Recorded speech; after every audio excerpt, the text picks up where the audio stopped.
Hey, my name is Joey. I'm the lead pastor of the Block Church in Philadelphia. This is my podcast, Leadership in Tough Places. And if you're a leader that leads in a difficult environment, I especially believe this content is for you. We're talking about winning in the city. That's where I pastor.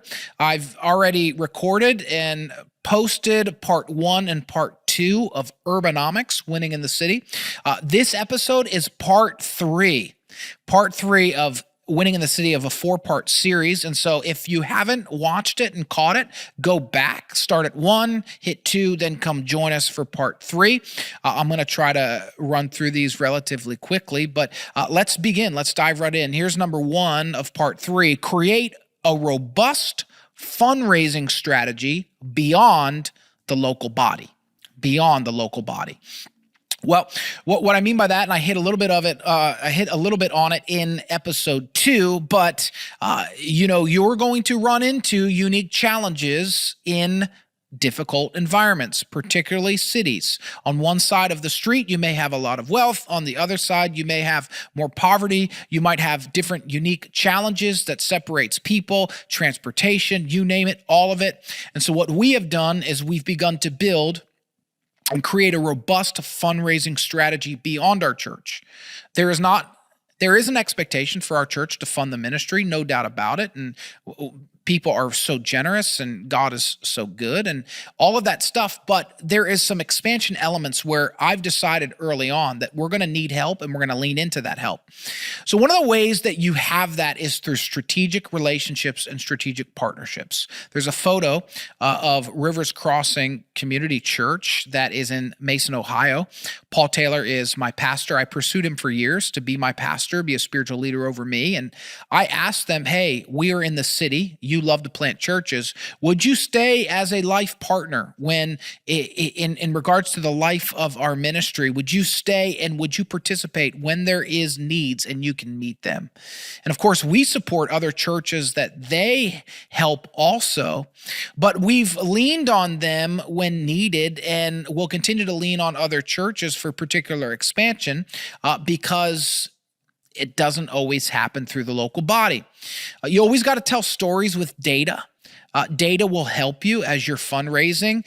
Gathering data, being really good at having that information in front of you, the life change that's taken place, what God's done, and then storytelling over and over and over, getting people's eyes to your YouTubes and to your social medias and to the things that you create so that you can continue to raise funds beyond. We have overseers, and the hope with those overseers is to connect us to other people. Always networking. That's something that I didn't do great at in the beginning, but I'm working on doing better now. I'm not networking and making friends just to get money, but it is a part of the totality of the story. And people want to know what's happening, and more people want to contribute than you realize.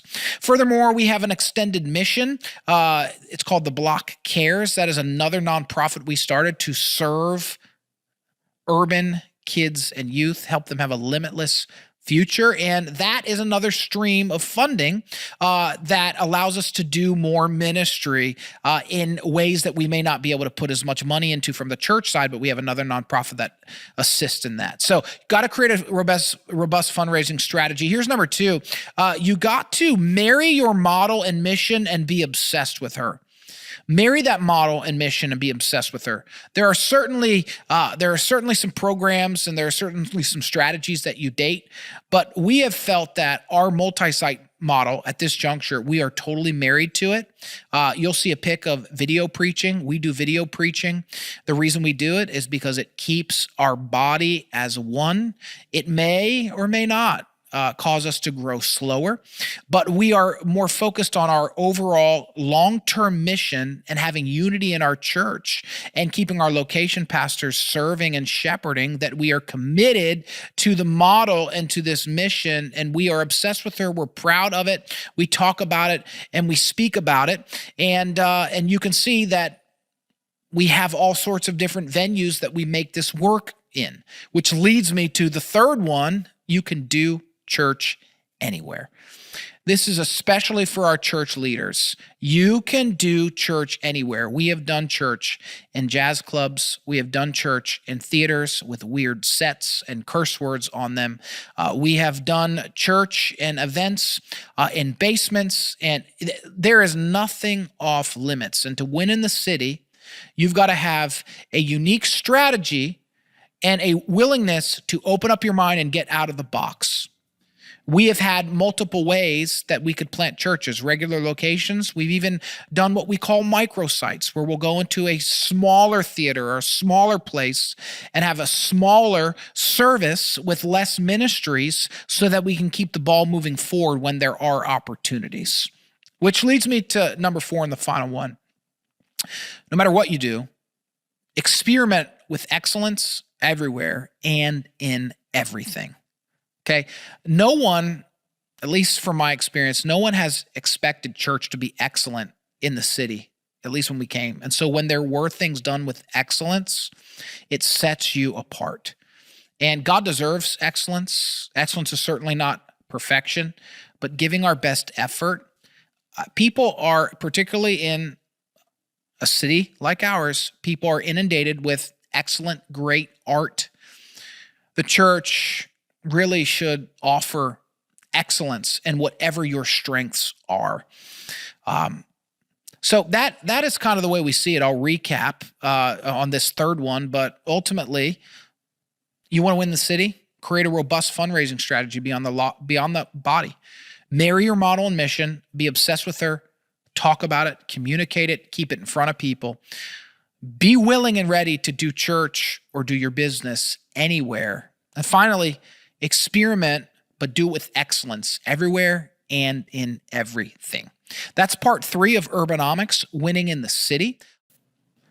Hey, my name is Joey. I'm the lead pastor of the Block Church in Philadelphia, and you are watching or listening to my podcast called Leadership in Tough Places. This podcast is specifically designed for those leading in difficult environments. We're in the city. We have found unique challenges in the city, and I just want to lend any support that I possibly can. This episode is part 4 of Urbanomics, Winning in the City. So if you haven't watched part 1 or listen to part 1, 2, and 3, stop, go back, catch up, and then join me for the final episode, part 4, which is this right now. Let's jump in. Number 1, winning in the city, you've got to be culturally sensitive without political correctness. Boy, have I learned over the last few years how important it is to be culturally sensitive, to understand what's going on, to know, to not be stupid, to not make statements that are foolish, but to also not bend and bow to those who are bullying out of their own hurts and fears and circumstances. And so we have done well in this, at times made mistakes in this, but probably have done better than maybe we've made mistakes on, because we've been consistent to stay focused on the mission, biblical accuracy, biblical truth. We've never not been sensitive to people, but we've also not been politically correct. And we've tried to not virtue signal. You know, when it comes to sensitive topics, I remember we were going to teach on a sensitive topic, and it was early on in the life cycle of our church. And I had us call everyone that we knew of, everyone that we were connected to, that we knew of that was connected to this particular issue, prep them, give them a heads up. It wasn't that we weren't going to address the issue. It's just that we were going to be sensitive and prepare them so that there would be preparedness and readiness for what was going to take place. Those individuals appreciated greatly that we did that, and it made what we talked about more successful.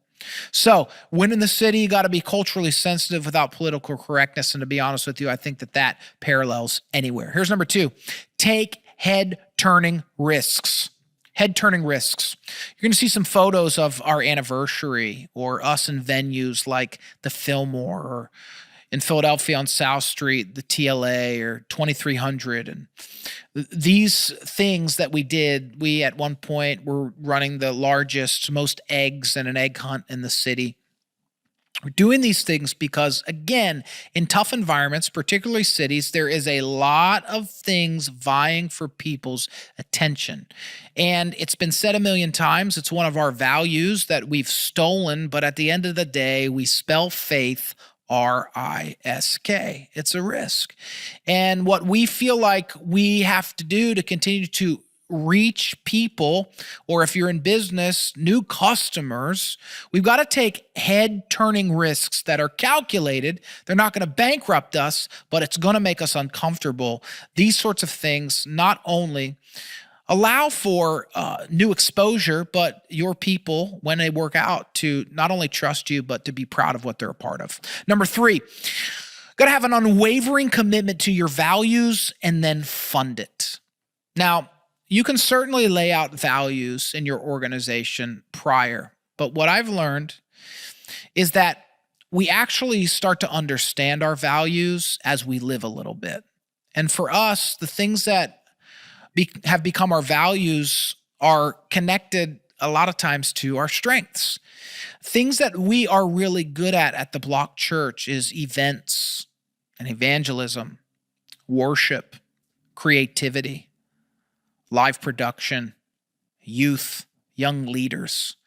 Things like that, we are relatively good at these things. And so what we've done, or at least what we've tried to do to the point that we can, is we've funded these things and we leaned into these things.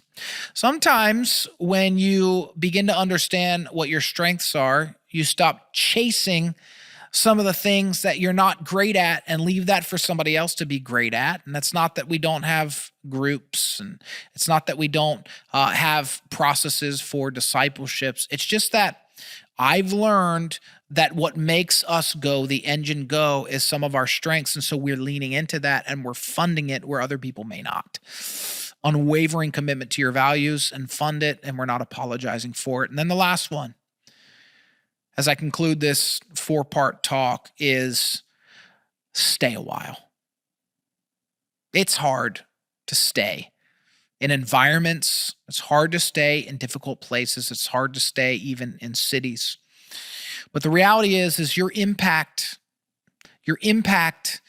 on a short scale, it's nowhere near what it can be in the long run, in the long term. And so we've made a decision even now to slow up on some of our multiplication, to start buying and purchasing so that we can stay, plant our feet so that our kids and so that future generations, so that our city doesn't just think we're a pop-up. Our city doesn't just think we're here today and like many gone tomorrow, but we're here to stay. And if you want to win in the city and speak the language of the city, I think that's part of it. You got to be willing to stay. It may not be forever, but you got to stay longer than a few minutes. So I hope that this encouraged you. I hope that it challenges you. And I hope that it sends some strength into your veins, especially if you're leading in tough environments and tough places. If you can, like, subscribe, comment, and check back for more content later. Thanks so much.